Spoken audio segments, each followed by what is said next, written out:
Welcome back to The Critique. The material we have today is the initial framework for a proposed 2026 campaign for a seat in the U.S. House of Representatives in California. And I have to say, right off the bat, the sheer ambition here, it's really something. It really is. The conviction just leaps off the page. And they've noted all the constitutional requirements, age, citizenship, residency, it's all there. Plus, the self-funded aspect and that massive digital platform targeting the 18 to 24 group, that's a huge advantage. A huge head start. I mean, most newcomers could only dream of that kind of reach. And the passion for the court policy, raising the age for adult content creation to 25, that's a powerful emotional center for the whole thing. Yeah, but that core strength, it also brings us right to our first major strategic hurdle. Exactly. Let's get into it. Okay, so the proposed legislative focus, while it's clearly rooted in this really deep personal conviction, it presents a risk of being, well, too narrowly defined for a federal campaign. That's the crux of it, isn't it? The core issue making adult work illegal under 25, comparing it to alcohol restrictions. It's powerful, it's specific, deeply felt. But the weakness is that by focusing so heavily on this one thing, it really risks being seen as a single-issue candidacy. Which is a huge vulnerability in a congressional race. A huge one. I mean, you're running for one of California's 52 House seats. You have to be ready to legislate on everything, from budgets to foreign policy. Right. And the material mentions fixing the war here in America on ourselves, which is incredible framing, by the way. Incredible frame. But it lacks the substance behind it, beyond this one specialized topic. So building on that, the suggestion for improvement here is pretty critical. The campaign has to immediately develop and articulate stances on broader issues, federal, state-level stuff that actually affects people in whatever district they choose. It's about showing you can be a legislator for everyone, not just the people who care about your one issue. Exactly. You have to build a bridge. So what does that look like, concretely? Well, for one, develop detailed positions on things people in California are actually worried about. Housing affordability, the economy, key environmental policies. They even mention the plastic bag ban, so they should lean into that. Show some regional awareness. Right, show you've done the homework on the state. And here's the key, I think. To maintain that authenticity, they need to reframe the core issue. It has to transition from this specific age limit thing into a broader platform. Something like protecting vulnerable youth in the digital age. Oh, that's smart. Why is that reframing so important, do you think? Because it immediately connects that niche policy to universal anxieties, things parents worry about, Screen time, mental health, online exploitation. So it's not just about one industry anymore. No, it becomes a public safety issue. And that's how you bring in older voters, families, educators, people who might not have cared otherwise. It gives it a much wider appeal. And then, I guess, they'd need to identify 2 or 3 other major policy areas, right? Absolutely.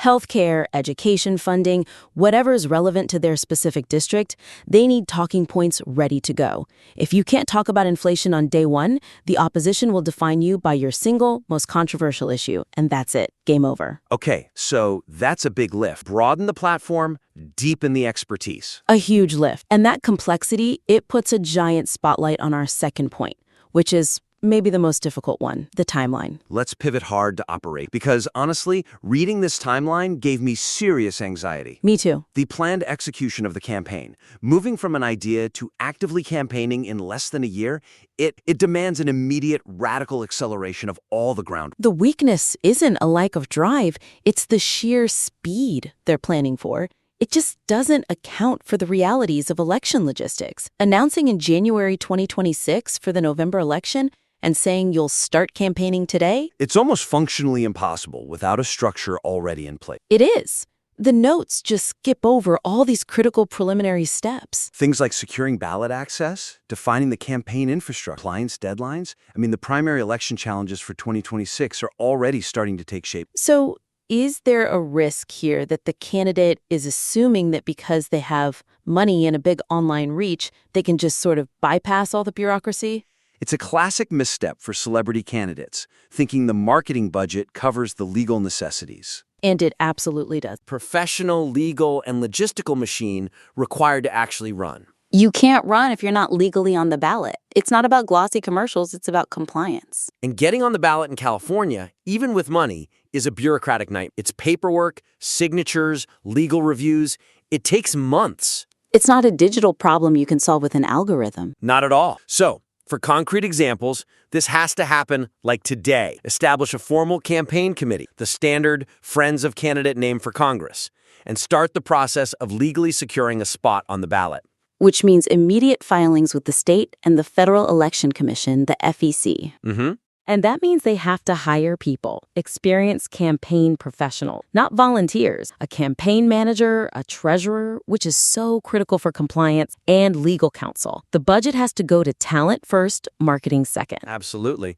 If you don't have a professional treasurer, you are just asking for massive FEC fines. It could sink the whole thing before it even starts. And they have to investigate the specific deadlines for filing and qualifying in their target district. We're talking about dates that are often in late 2025 or early 2026 for the primary. The clock isn't just ticking. It's already past midnight on some of these things. This needs to be treated like an emergency. A total organizational emergency. Absolutely. It's a technical sprint, not a marathon. Okay, so let's talk about that big strength we mentioned at the start, because it's also the campaign's most complex challenge. Right. Finally, let's get to that massive platform. So while the candidate has this undeniable, powerful digital platform, the plan needs a really robust strategy for converting all those followers into actual registered voters in a specific district. This seems so obvious, but it's where so many of these influencer-type campaigns completely fall apart. Yep. Look, they have a massive megaphone, but the weakness is that the strategy just relies on the ability to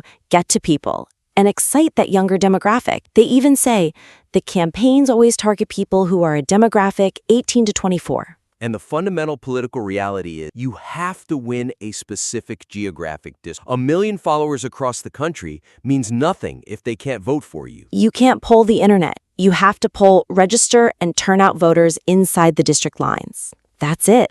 And we have to talk about that 18 to 24 group. In campaign circles, it's sometimes called the voter die because their turnout is so historically low. It's so low. So the candidate has excitement, but they're not just running a campaign. They're trying to reverse a decades-long historical trend. So the suggestion for improvement here has to be about implementing highly localized, verifiable, action-oriented strategies. Exactly. You have to incentivize the national audience to influence their friends and family inside the district. Right. Translate that online influence into measurable political action right where it counts. So, for concrete examples, the campaign needs to launch a high-intensity, localized voter registration drive. And measure it not by likes or views. No, but by confirmed new registrations within the chosen district's zip codes. Use the platform as the engine for signups, for reminders, for everything. And the candidate's messaging has to pivot locally. They have to develop tailored messages that address local infrastructure, community issues, the stuff that actually affects daily life in that district. That shows a real commitment beyond just being a national celebrity. It proves you know the local issues better than the person who's already there. You have to know about the zoning disputes, the school board funding, the traffic on the 405. Exactly. That local touch is vital. And let's go back to the self-funding for a second. That money should be used to hire professional grassroots organizers. People with experience in digital-to-door mobilization. Yes. You need people knocking on doors, making calls, driving voters to the polls. That's how you activate the digital excitement on the ground. And that's how you actually get that critical 18 to 24 demographic to show up locally, where the election is actually won or lost. It's the only way to convert that global influence into real local power. Okay, so we've covered 3 really essential, actionable areas here. First, the absolute need to broaden that policy platform way beyond the core issue. Get detailed on housing, the environment, the economy. Second, the non-negotiable requirement to formalize the campaign structure immediately. Hire the legal and financial pros and hit those tight 2026 deadlines. And third, develop that precise, verifiable strategy to turn the massive social media reach into localized voter action. Focus on registration and getting out the vote right there in the district. This foundation shows truly unique potential. That relationship with a highly engaged demographic is something other candidates would kill for. Oh, absolutely. But the structure and the scope have to catch up to the conviction, and they have to do it now if this is going to be a viable run. We would highly encourage implementing these structural improvements. Take the time now to define the district, get the legal team, expand that policy portfolio. And once that's in place, the district is selected, the initial team is hired, submit the formalized plan. We would be thrilled to provide a second critique. We could focus on message testing, opposition research. Refining those local engagement plans. Thank you for sharing your work.